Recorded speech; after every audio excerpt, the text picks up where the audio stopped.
Hello friend, Reena लोकगीत YouTube channel में आप सभी का स्वागत है। मैं एक गारी गीत गाने जा रहा हूँ, या आप लोग देखना। जितने हमारे भाई बहन हमारे चैनल को लाइक करके सब्सक्राइब कर लेना, वीडियो फुल वॉच करके देखना प्लीज़ दोस्त। आप लोग फुल सपोर्ट बनाए रखना।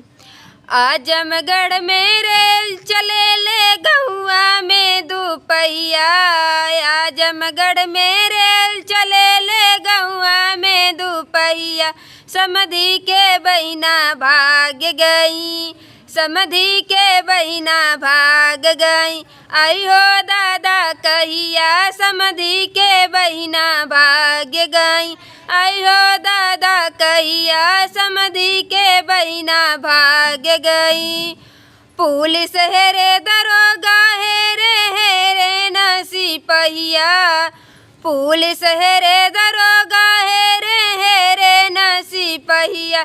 समधी के बहिना भाग गई, समधी के बहिना भाग गई। आइयो दादा कहिया, समधी के बहिना भाग गई। आइयो दादा कहिया, समधी के बहिना भाग गई।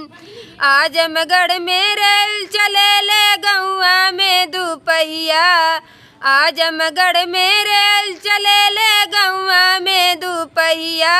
अगुआ के बहिना भाग गई, अगुआ के बहिना भाग गई। आयो दादा कहिया, अगुआ के बहिना भाग गई। आयो दादा कहिया, अगुआ के बहिना भाग गई।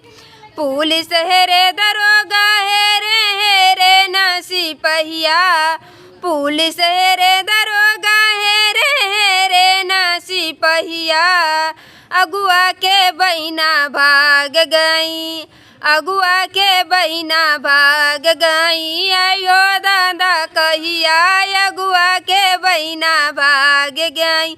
आयो दादा कहिया, अगुआ के बहिना भाग गई। आजमगढ़ में रेल चले ले गहुआ में दुपहिया, आजमगढ़ में रेल चले ले गहुआ में दुपहिया। दुल्हे के बहिना भाग गई, दुल्हे के बहिना भाग गई। आइयो दादा कहिया, दुल्हे के बहिना भाग गई। आइयो दादा कहिया, दुल्हे के बहिना भाग गई। पुलिस हेरे दरोगा हेरे लदू, पुलिस हेरे दरोगा हेरे ल सिपहिया, पुलिस हेरे दरोगा हेरे न सिपहिया। दुल्हा के बहिना भाग गई। आइयो दादा कहिया, दुल्हे के बहिना भाग गई। आइयो दादा कहिया, दुल्हे के बहिना भाग गई। आजमगढ़ में रेल चले ले गहुआ में दुपहिया, आजमगढ़ में रेल चले ले गहुआ में दुपहिया। दुल्हे के बहिना भाग गई। आइयो दादा कहिया, दुल्हे के बहिना भाग गई। आइयो दादा कहिया, दुल्हे के बहिना भाग गई।